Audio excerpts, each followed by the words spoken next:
नमस्कार, आप देख रहे हैं स्वराज एक्सप्रेस में हूं आपके साथ राघवेंद्र। ये वक्त है खास कार्यक्रम क्राइम शो हवालात का, जहां जुर्म कभी एक पल में पैदा नहीं होता, ये धीरे धीरे पनपता है और कभी किसी सोच में तो कभी किसी लालच में या फिर किसी के टूटे हुए भरोसे में।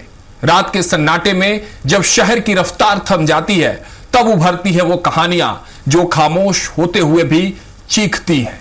अक्सर जो चेहरे दिन के उजाले में आम नजर आते हैं वही अंधेरे में खौफ का दूसरा नाम बन जाते हैं। यहां हर मोड़ पर छुपा है एक राज, हर रिश्ते के पीछे एक अनकहा सच है और हर सच के पीछे एक खतरनाक इरादा। हवालात में हम आपके सामने लाएंगे एक ऐसे ही वारदात जो समाज के उन चेहरों को दिखाता है जिसे हम अक्सर नजरअंदाज कर देते हैं। तो चलिए सबसे पहले आपको क्राइम की पहली स्टोरी दिखाते हैं और यह कहानी दंतेवाड़ा से सामने आई है, जहां अगर आपको बात कर लें तो दंतेवाड़ा की यह वारदात है जिसको हम आप दिखा रहे हैं, जहां पुलिस ने एक ऐसे खूनी रहस्य का पर्दाफाश किया है जिसने पूरे छत्तीसगढ़ को हिलाकर रख दिया है। एक पत्नी जो अपने ही पति की प्रेमिका की जान की दुश्मन बन गई। नफरत की आग इस कदर भड़की कि रिश्तेदार को पैसे देकर सुपारी दी गई। रात के सन्नाटे में घर में घुसकर मुंह और गला दबाकर महिला को मौत के घाट उतारा गया और फिर लाश को पिकअप गाड़ी में लादकर नाले के पास दफन कर दिया गया। 2 साल तक पुलिस फाइलों में भटकती रही, लेकिन जब एसपी गौरव राय के निर्देश पर साइबर सेल ने कॉल डिटेल्स का हंटर चलाया तो इस खूनी साजिश की मास्टरमाइंड पत्नी और उसकी मददगार सलाखों के पीछे पहुंच गई। कैसे खुली इस अंधे कत्ल की परत दर परत, देखिए दंतेवाड़ा से इस ग्राउंड रिपोर्ट में। दंतेवाड़ा पुलिस ने सुलझाई 2 साल पुरानी हत्या की गुत्थी। प्लास्टिक की बोरी में मिला महिला का कंकाल।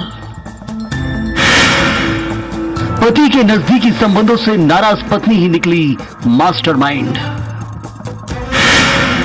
पैसे देकर रिश्तेदार से करवाई गला घोंटकर हत्या। नाले के किनारे दफनाया था शव।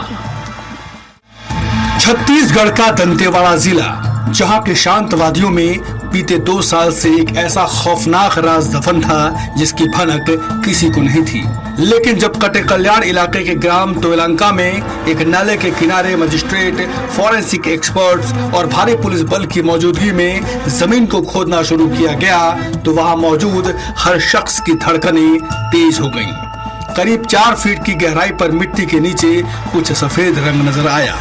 पुलिस ने जब उसे बाहर निकाला तो वो एक प्लास्टिक की बोरी थी जिसके भीतर बंद था 2 साल पुराना एक नर कंकाल। ये कंकाल किसी और का नहीं बल्कि 2024 से लापता महिला रामदई कश्यप का था। इस बरामदगी ने पूरे छत्तीसगढ़ में सनसनी फैला दी। इस खूनी दास्तान की शुरुआत साल 2024 में हुई थी, जब रामदई कश्यप अचानक अपने घर से रहस्यमय ढंग से गायब हो गई। परिजनों ने हर संभावित ठिकाने पर उनकी तलाश की, लेकिन जब कोई सुराग नहीं मिला तो पुलिस ने गुमशुदगी की रिपोर्ट दर्ज कराई गई। पुलिस ने गुम इंसान का मामला दर्ज कर जांच शुरू की, लेकिन घने जंगलों और अंदरूनी इलाकों के चलते कोई पुख्ता सबूत हाथ नहीं लगा और फाइल ठंडे बस्ते में चली गई। कातिलों को लगा कि 2 साल का लंबा वक्त बीत जाने के बाद अब वो कानून की नजरों से हमेशा के लिए बच चुके हैं, लेकिन तभी दंतेवाड़ा के एसपी गौरव राय ने इस ठंडे पड़े केस की फाइल को दोबारा खोलने के आदेश दिए। Additional SP R K. बर्मन के नेतृत्व में एक स्पेशल टास्क फोर्स बनाई गई। पुलिस ने सबसे पहले मृतका रामदई कश्यप के मोबाइल नंबर की कॉल डिटेल रिकॉर्ड को खंगालना शुरू किया। साइबर सेल की तफ्तीश में एक बेहद चौंकाने वाला खुलासा हुआ। गायब होने से ठीक पहले रामदई के मोबाइल से सबसे ज्यादा बातचीत डीआरजी के एक जवान पांडु करटम के साथ की गई थी।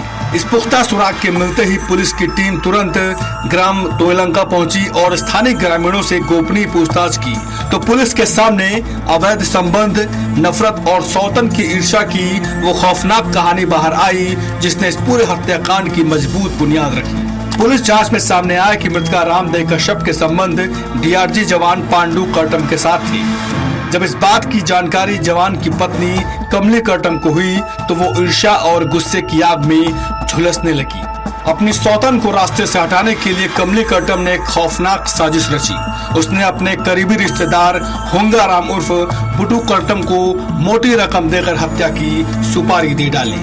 साजिश के तहत कमली ने अपने पति की पहली पत्नी की बेटी लक्ष्मी नाग को दंतेवाड़ा भेजा, जिसने पूरी रेकी करके इस बात की पुष्टि की कि रामदेव कश्यप रात के वक्त अपने घर में बिल्कुल अकेली है। कमली कर्टम निवासी तोयलंका वो अपने पति के ऊपर शक था कि उनके पति और गुम इंसान रामदेव कश्यप के काफ़ी नज़दीकी संबंध है। इसी शक के आधार पर उन्होंने गांव के ही हुंगाराम कर्टम के साथ रामदेव कश्यप की हत्या की योजना बनाई और लक्ष्मी नाग की मदद से उन्होंने हुंगाराम कर्टम ने रामदेव कश्यप का गला दबा के हत्या किया, जिसके बाद हुंगाराम कर्टम ने तोयलंका में अपने घर के पीछे रामदेव कश्यप का शव दफना दिया। मौका मिलते ही सुपारी किलर हुंगाराम पिकअप वाहन लेकर दंतेवाड़ा पहुंचा। उसने रात के सन्नाटे में घर में घुसकर रामदेव का मुंह और गला दबाकर उसे बेदर्दी से मौत की घाट उतार दिया। इसके बाद शव को प्लास्टिक की बोरी में बंद कर पिकअप से तोयलंका लाया गया और घर के पीछे नाले के किनारे दफना दिया गया। पुलिस जब साजिशकर्ता पत्नी कमली कर्टम और लक्ष्मी नाग को हिरासत में लेकर कड़ाई से पूछताछ की तो उन्होंने अपना गुनाह कबूल कर लिया। पुलिस ने दोनों महिला आरोपियों को गिरफ्तार कर न्यायिक रिमांड पर जेल भेज दिया, जबकि मुख्य कातिल हुंगाराम की तलाश में पुलिस की टीमें अब भी लगातार छापेमारी कर रही हैं। दंतेवाड़ा पुलिस ने करीब 2 साल पुराने एक अंधे कत्ल की गुत्थी सुलझाने में बड़ी सफलता हासिल की है। मामला एक ऐसी महिला के गुमशुदा होने से जुड़ा था जिसकी तलाश लंबे समय से की जा रही थी, लेकिन कोई सुराग नहीं मिल रहा था। पुलिस ने जब मामले की नए सिरे से जांच शुरू की, कॉल डिटेल और परिजनों के बयान का विश्लेषण किया तो जांच की कड़ियां एक ऐसे रिश्ते तक पहुंची जिसने इस हत्याकांड का राज खोल दिया। जांच में सामने आया कि महिला के कथित नजदीकी संबंधों से नाराज होकर एक महिला ने अपने रिश्तेदार के साथ मिलकर हत्या की साजिश रची थी। आरोप है कि पहले महिला की गतिविधियों की जानकारी जुटाई गई, फिर योजनाबद्ध तरीके से उसकी हत्या कर शव को प्लास्टिक की बोरी में भरकर गांव के नाले किनारे दफना दिया गया। पुलिस ने आरोपियों की निशानदेही पर उत्खनन कर मानव कंकाल बरामद किया, जिसकी जांच फॉरेंसिक टीम की मौजूदगी में कराई गई। मामले में पुलिस ने हत्या सहित अन्य धाराओं के तहत अपराध दर्ज कर 2 आरोपियों को गिरफ्तार कर न्यायिक रिमांड पर जेल भेज दिया है। दंतेवाड़ा पुलिस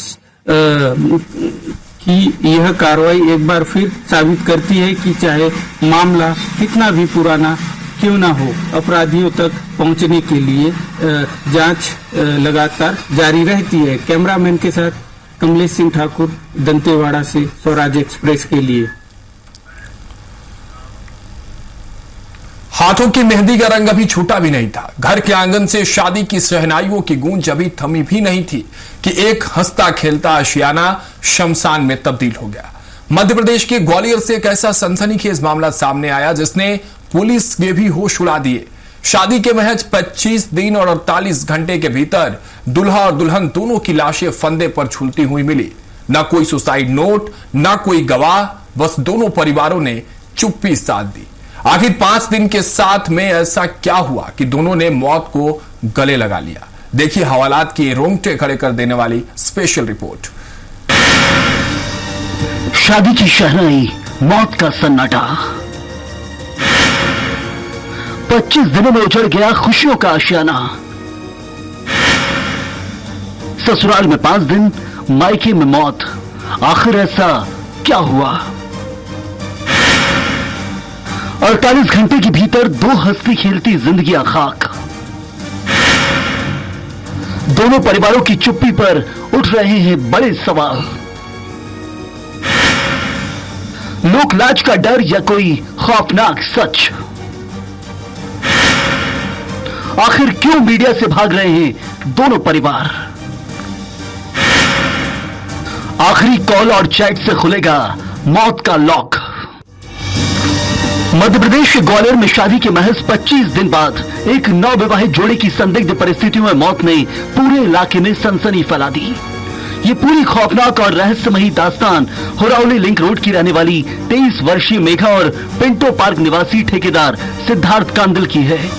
दोनों की अरेंज मैरिज बीते 25 अप्रैल 2026 को बड़ी ही धूमधाम से हुई थी। शादी के अगले ही दिन यानी 26 अप्रैल को मेघा अपने ससुराल गई, लेकिन महज 5 दिन वहां बिताने के बाद 1 मई को वह अचानक अपने मायके लौट आई। शादी के 25 दिनों के सफर में ये जोड़ा सिर्फ 5 दिन ही साथ रह पाया था, जिसके बाद से दोनों अलग रह रहे थे। इस बीच दोनों परिवारों के बीच अंदरूनी तौर पर क्या चल रहा था, इसकी भनक किसी को नहीं थी। इस खामोशी के पीछे छुपे तनाव का पहला खौफनाक मंजर 20 मई 2026 की सुबह 11 बजे सामने आया। मायके में जब मेघा की मां घर पर अकेली थी और पिता बाहर गए हुए थे, तब मेघा ने घर की दूसरी मंजिल पर बने कमरे में दुपट्टे का फंदा बनाकर फांसी लगा ली। नई नवेली दुल्हन की इस तरह अचानक हुई मौत से मायके और ससुराल दोनों पक्षों में कोहराम मच गया। लेकिन यह इस खौफनाक कहानी का अंत नहीं था। पत्नी की मौत के ठीक 48 घंटे बाद यानी 22 मई 2026 की सुबह करीब 8 बजे दूल्हे सिद्धार्थ कांदल ने भी अपने घर के बाथरूम में फंदा लगाकर खुदकुशी कर ली। सुबह जब काफी देर तक सिद्धार्थ बाथरूम से बाहर नहीं निकला तो उसके पिता परमाल सिंह ने अनहोनी की आशंका में दरवाजा तोड़ा, जहां अंदर सिद्धार्थ का शव फंदे पर लटक रहा था।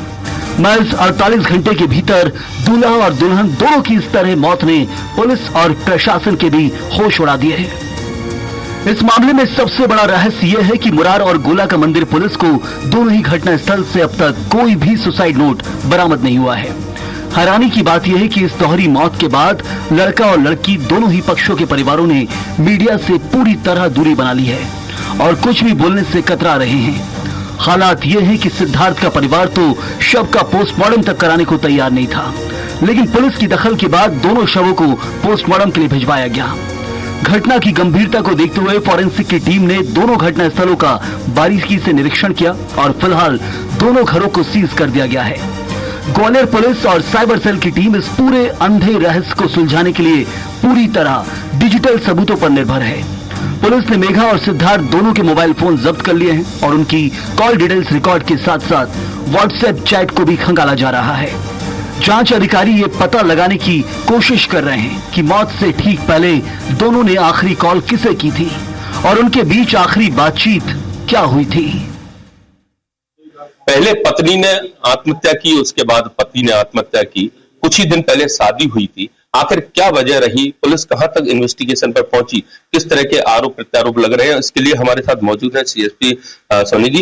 वैसे किस तरह से अतुल जी ये पूरा मामला है, क्या क्या इसमें खुलासे उपाय हुआ क्या है बेसिकली? 2 दिवस पहले मुरार निवासी ज्योति गुर्जर के द्वारा अपने घर में सुसाइड पंखे में झूल करके आत्महत्या का मामला आया था, जिसके बाद में मृतका को तुरंत ले आकर के अस्पताल में भर्ती कराया गया, जहां पे डॉक्टरों ने मृत घोषित किया है। परिजनों से बातचीत की गई तो परिजनों के द्वारा किसी भी प्रकार से ससुराल पक्ष के ऊपर संदेह व्यक्त नहीं किया गया है। घटना के तत्काल पश्चात में पति के भी मेरे द्वारा कथन लिए गए। पति भी काफी डिप्रेशन की स्थिति में थे और काफी ज्यादा घटना से व्यथित लग रहे थे और चूंकि परिजनों के द्वारा किसी भी प्रकार का आशंका व्यक्त नहीं की गई थी, इसलिए उन्हें आश्वस्त किया गया था कि इसमें आपके परिजनों का कोई भी रोल नहीं है। लेकिन घटना के एक दिन बाद में ही पति के द्वारा भी आत्महत्या गोला का मंदिर पिंटो पार्क में स्थित अपने कुंज विहार कॉलोनी में किया गया है। वहां पे भी किसी भी प्रकार का कोई भी सुसाइड नोट बरामद नहीं हुआ है। हालांकि तकनीकी एविडेंसेस के लिए दोनों के लड़का लड़की के मोबाइल फोन जब्त किए गए हैं और जांच रिपोर्ट के आधार पर जो इसके पीछे छिपे कारणों का पता लगाया जाएगा। कुछ खुलासा हो पाया किसी भी तरह का कोई सुसाइड नोट, आखिर ऐसी क्या वजह रही कि दोनों शादी हुई और उसके बाद शादी को महज 25 दिन हुए थे। 5 दिन लड़की मायके में रही थी। चूंकि परिजनों के द्वारा भी किसी प्रकार के लड़के पक्ष के ऊपर कोई आरोप नहीं लगाए गए हैं। इसमें जो भी बातें हैं पति पत्नी के बीच की उसमें बातें हैं और पति पत्नी के बीच के जो डिजिटल डिवाइसेज हैं इसी से इनके बीच का खुलासा होगा कि मूलतः कारण क्या थे और उसी के आधार पर पता लगाया जाएगा। अभी एविडेंस कुछ मिला है? एविडेंस के रूप में अभी इनके मोबाइल फोन जब्त किए जा रहे हैं। उनको जब्त करके फॉरेंसिक्स लैब के लिए भेजा जा रहा है। वहां से जैसी भी रिपोर्ट आती है तो आगे इसमें कार्रवाई की जाएगी। बिल्कुल। तो अभी अतुल जी हमारे साथ थे, सीएसपी हैं, इनका कहना है कि किसी तरह की कोई आरोप प्रत्यारोप नहीं है, लेकिन बेहद गंभीर मामला है कि इस तरह का मामला सामने आया कि पहले पत्नी ने आत्महत्या की, उसके बाद पति ने आत्महत्या की। पूरा मामला इन्वेस्टिगेशन में। कैमरामैन विजय के साथ ग्वालियर से सुराज के लिए विनोद शर्मा। पुलिस के सामने अब कई अनसुलझे सवाल हैं, जैसे शादी के महज 5 दिन बाद ही मेघा ससुराल छोड़कर मायके क्यों आ गई? क्या सिद्धार्थ ने यह कदम पत्नी की मौत के सदमे में उठाया, या फिर इस शादी के पीछे कोई ऐसा पुराना विवाद था जिसे दोनों परिवार छुपा रहे थे? ग्वालियर के सीएसपी अमित सोनी की निगरानी में पुलिस दोनों पक्षों के बयान दर्ज करने और इस डिजिटल कोड को क्रैक करने में जुटी है, ताकि 48 घंटे के भीतर उजड़े इस परिवार का सच सामने आ सके। 1 महीने पहले शादी होती है, उसके बाद नवविवाहिता अपनी ससुराल से मायके जाकर आत्महत्या कर लेती है, वो भी फांसी लगाकर। उसके कुछ ही 2-3 दिन बाद उसके पति द्वारा भी अपने ही घर में आत्महत्या कर लेती है। ये गुत्थी पुलिस के लिए बेहद गंभीर नजर आ रही है। सुलझाने में पुलिस को पसीना आ रहा है, क्योंकि ना ही वर पक्ष के लोग कुछ बोल रहे हैं, ना ही वधू पक्ष के लोग बोल रहे हैं। मतलब साफ है कि ये पहला मामला है जब किसी की मौत होती है और आरोप किसी पर नहीं लगते। पुलिस अब एविडेंस जुटाने की कोशिश कर रही है, साइबर सेल की मदद ले रही है, एफएसएल टीम की मदद ले रही है, लेकिन पुलिस के हाथ अभी कुछ नहीं लगा है कि आखिर पति पत्नी ने इतने कम समय में आत्महत्या क्यों कर ली। कौन सा कारण था जिसको चलते पहले पत्नी ने आत्महत्या की, फिर पति ने आत्महत्या की। कुल मिलाकर पुलिस अंधेरे में पूरी गुत्थी को सुलझाने की कोशिश में जुटी है। कैमरामैन विजय के साथ ग्वालियर से सुराज के लिए विनोद शर्मा। सनक, शक और नफरत जब इंसान के दिमाग पर हावी होती है तो हंसता खेलता परिवार पल भर में शमशान बन जाता है।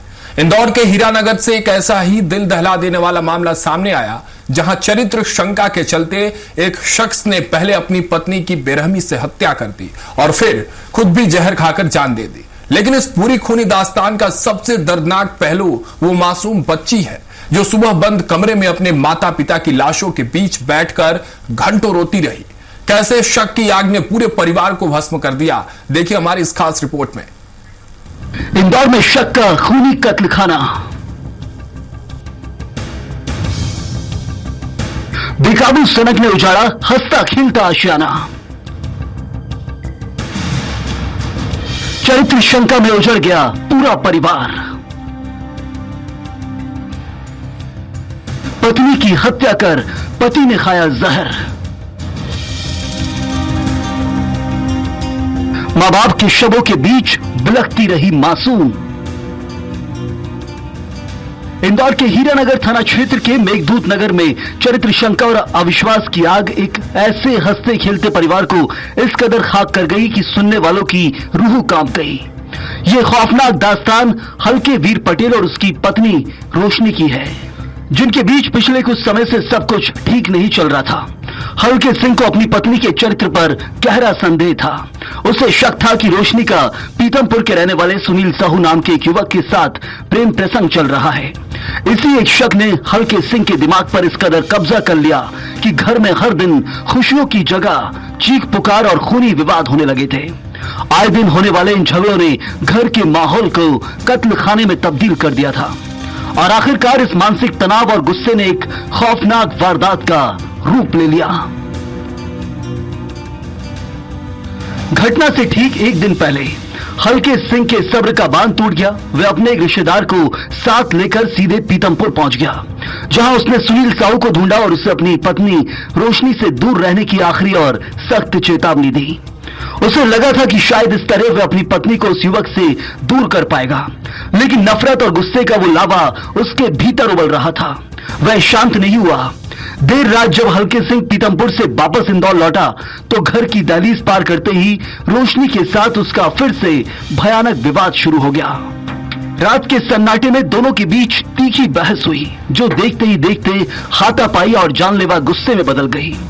गुस्से के चरम पर पहुंचे हल्के सिंह ने अपनी ही पत्नी रोशनी पर हमला कर दिया और बेरहमी से उसका गला दबाकर उसे हमेशा के लिए मौत की नींद सुला दिया। रोशनी का लहूलुहान शव बिस्तर पर बिखर गया, लेकिन हल्के सिंह का गुस्सा यही नहीं रुका। अपनी पत्नी की हत्या करने के बाद पकड़े जाने के डर से उसने खुद भी कमरे में रखा जहरीला पदार्थ खा लिया और खुदकुशी कर ली। लेकिन इस पूरी रोंगटे खड़े कर देने वाली वारदात का सबसे दर्दनाक और विचलित करने वाला पहलू अभी बाकी था। जिस वक्त ये खूनी खेल खेला जा रहा था, उस वक्त घर में उनकी 1 साल की मासूम बच्ची भी मौजूद थी। रात के अंधेरे में माँ बाप की मौत के बाद वह मासूम सुबह उठकर बिस्तर पर अपनी माँ रोशनी के खून से सने शव और पिता हल्के सिंह की लाश के बीच बैठ गई। दुनिया से बेखबर और डरी सहमी वह छोटी बच्ची घंटों अपने माता पिता के शवों को झकझोरती रही और भूख प्यास से बिलखती रही। सुबह जब काफी देर हो गई और घर का दरवाजा नहीं खुला तो पड़ोसियों को अंदर से बच्ची के लगातार रोने और सिसकने की आवाज सुनाई दी। किसी अनहोनी की आशंका के चलते पड़ोसियों ने तुरंत हीरानगर थाना पुलिस को मामले की सूचना दी। पुलिस मौके पर पहुंची और जब भारी मशक्कत के बाद दरवाजा तोड़ा गया तो अंदर का नजारा देखकर पुलिस अधिकारियों के भी पैर कांप गए। चारों तरफ सन्नाटा था, बिस्तर पर खून बिखरा था, पति पत्नी की लाशें पड़ी थी और उनके बीच बैठी मासूम बच्ची रो रो कर बेहाल हो रही थी।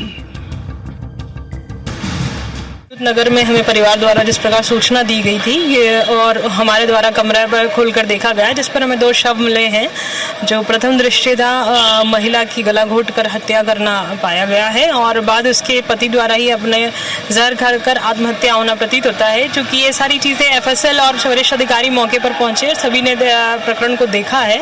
प्रथम दृष्टया ऐसे साक्ष्य आए, बाकी अग्रिम जांच हमारी इसमें जारी है। नाम क्या है? इसमें पति का नाम हल्के वीर पटेल और महिला रोशनी पटेल नाम सामने आया है।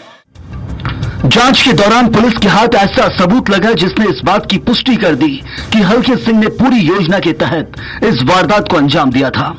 मरने से ठीक पहले आधी रात को हल्के सिंह ने अपने भतीजे के मोबाइल पर एक बेहद खौफनाक और चौंकाने वाला व्हाट्सएप मैसेज भेजा था। उस मैसेज में लिखा था, पुलिस को लेकर आना, दरवाजा तोड़वाना और फिर हमें ले जाना। रात में भतीजे ने इस मैसेज को नहीं देखा, लेकिन सुबह जब ये सच्चाई सामने आई तो परिवार के पैरों तले जमीन खिसक गई। सूचना मिलते ही FSL की फॉरेंसिक टीम और हीरानगर पुलिस के आला अधिकारी, जिनमें ACP रुबीना मुजाबनी भी शामिल थी, मौके पर पहुंचे। पुलिस ने घटना स्थल से हल्के सिंह का मोबाइल फोन, जहरीले पदार्थ की शीशी और अन्य महत्वपूर्ण साक्ष्य जब्त किए। दोनों शवों को पोस्टमार्टम के लिए इंदौर के MY अस्पताल भिजवा दिया गया, जहां डॉक्टरों की टीम मौत के सही समय और कारणों की जांच कर रही है। पुलिस ने मृतक की बहन, भतीजे और पड़ोसियों के बयान दर्ज कर लिए हैं और इस मामले के हर पहलू की बारीकी से तफ्तीश की जा रही है और एक मासूम बच्ची को उम्र भर का दर्द दे दिया। कैसे लगा था ये घटना? इसके संबंध में उसके भतीजे को उसने रात को मैसेज किया था कि पुलिस को ले आना, कमरा खोल लेना और सब ले जाना करके, इस तरह का मैसेज उसको आया था। उसने सुबह आकर देखा तो उसको डेड बॉडीज मिली होगी, जिस पर उन्हें उसके द्वारा पुलिस को तत्काल मौके पर बुलवाया गया और हमारे द्वारा अग्रिम जांच की। वजह क्या था? घटना से हमें एक सुसाइड नोट भी मिला है, जिसको लेकर प्रथम दृष्टया ये प्रतीत होता है कि महिला शायद किसी से बातचीत करती होगी, जिसको लेकर इनका दोनों का विवाद हुआ है और इस तरह की कोई घटना इसलिए की गई होगी। जी, शव का दोनों को MY रवाना कर दिया गया। इंदौर की इस खौफनाक वारदात ने यह साबित कर दिया है कि अविश्वास की सनक सिर्फ जिंदगियां नहीं लेती, बल्कि पीछे रह गए मासूमों की दुनिया को भी उजाड़ देती है। हल्के सिंह के गुस्से ने उसकी पत्नी की जान ले ली, खुद की जान ले ली, लेकिन सबसे बड़ा गुनाह उस मासूम बच्ची के साथ हुआ जिसके सिर से माँ बाप का साया हमेशा के लिए उठ गया और जो जिंदगी भर इस खौफनाक मंजर के साए में जीने को अब मजबूर होगी।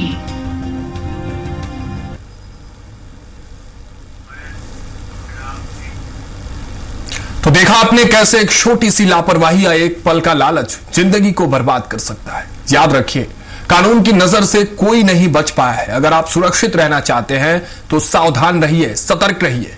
हम फिर लौटेंगे एक नई कहानी, एक नए खुलासे के साथ। हवालात में आज के लिए बस इतना ही। देश और दुनिया की तमाम खबरों के लिए आप देखते रहिए स्वराज एक्सप्रेस। नमस्कार।